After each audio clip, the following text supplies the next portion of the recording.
Hello दोस्तों, दमू study channel में आपका बहुत बहुत स्वागत है। तो आज हम पढ़ेंगे क्लास 10 हिंदी व्याकरण में अलंकार, जो कि 2 नंबर बिल्कुल पक्का। इसमें हम सबसे पहले देखेंगे उपमा अलंकार। उपमा अलंकार वह अलंकार होता है जहाँ किसी वस्तु या व्यक्ति की किसी अन्य वस्तु या व्यक्ति के समान गुण धर्म के आधार पर तुलना की जाए या समानता बताई जाए, वहाँ उपमा अलंकार होता है। जहाँ किसी वस्तु या व्यक्ति की किसी अन्य वस्तु या व्यक्ति के समान गुण धर्म के आधार पर तुलना की जाए या समानता बताई जाए, वहाँ उपमा अलंकार होता है। जैसे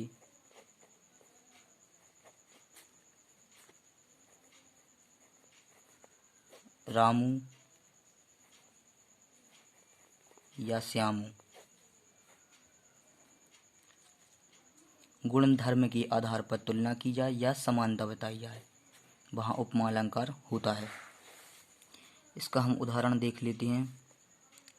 हरिपद कोमल कमल से। इसका सबसे अच्छा उदाहरण यही है, ये वेरी IMP है। हरिपद कोमल कमल से। इसका स्पष्टीकरण देख लेते हैं। उपमेय उपमान वाचक शब्द साधारण धर्म। इसमें उपमेय हरिपद है, उपमान कमल, वाचक शब्द से, साधारण धर्म कोमल है। एक और उदाहरण बताते हैं। राधा के चरण गुलाब के समान कोमल हैं। इसको आप कमेंट में बताएंगे कि इसमें उपमेय उपमान वाचक शब्द और साधारण धर्म कौन सा है। तो उपमा अलंकार के बाद अब हम देखते हैं रूपक अलंकार। रूपक अलंकार, जहाँ उपमेय में उपमान का भेद रहित आरोप किया जाता है, अर्थात उपमेय और उपमान में अभिन्नता प्रकट की जाए, वहाँ रूपक अलंकार होता है। जहाँ उपमेय में उपमान का भेद रहित आरोप किया जाता है, अर्थात उपमेय और उपमान में अभिन्नता प्रकट की जाए, वहाँ रूपक अलंकार होता है। इसका उदाहरण देख लेते हैं। चरण कमल बंधु हरिराई। चरण कमल बंधु हरिराई। इसका स्पष्टीकरण। यहाँ चरण में कमल का भेद न रखकर एक रूपता बताई गई है। रूपक अलंकार, जहाँ उपमेय में उपमान का भेद रहित आरोप किया जाता है, वहाँ रूपक अलंकार होता है, अर्थात उपमेय और उपमान में अभिन्नता प्रकट की जाए, वहाँ रूपक अलंकार होता है। तो हम तीसरा अलंकार देखते हैं, उत्प्रेक्षा अलंकार।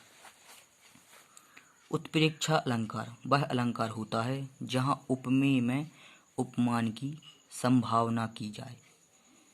इसमें उपमेय में उपमान की मात्र संभावना की जाए, वहाँ उत्प्रेक्षा अलंकार होता है। जैसे मनु मानो जनु जानो मनहु जनहु आदि उत्प्रेक्षा के वाचक शब्द हैं।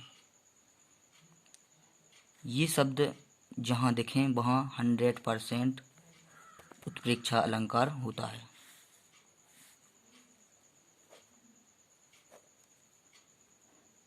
जहाँ उपमेय में उपमान की मात्र संभावना की जाए, वहाँ उत्प्रेक्षा अलंकार होता है। जैसे मनु जानो मानो जनु जानो मनहु जनहु आदि उत्प्रेक्षा अलंकार के वाचक शब्द हैं। ये शब्द देख के आप बता सकते हैं कि यह उत्प्रेक्षा अलंकार है। इसका उदाहरण देख लेते हैं।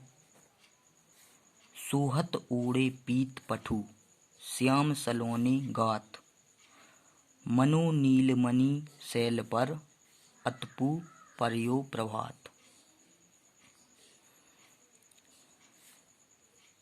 ये उदाहरण भी वेरी IMP है। सोहत ओढ़े पीत पटु श्याम सलोने गात मनो नीलमणि शैल पर आतपु पर्यो प्रभात।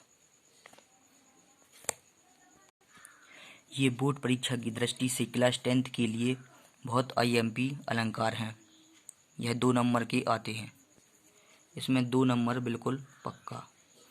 उपमा अलंकार, रूपक अलंकार और उत्प्रेक्षा अलंकार, ये वेरी IMP अलंकार हैं क्लास 10th हिंदी व्याकरण के लिए।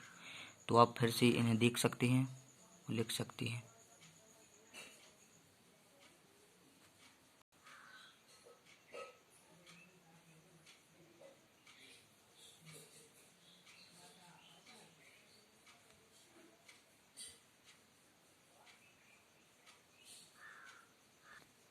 अगर दोस्तों आपको यह वीडियो अच्छा लगा हो तो प्लीज़ लाइक कीजिए, सब्सक्राइब करें एंड शेयर करें। धन्यवाद।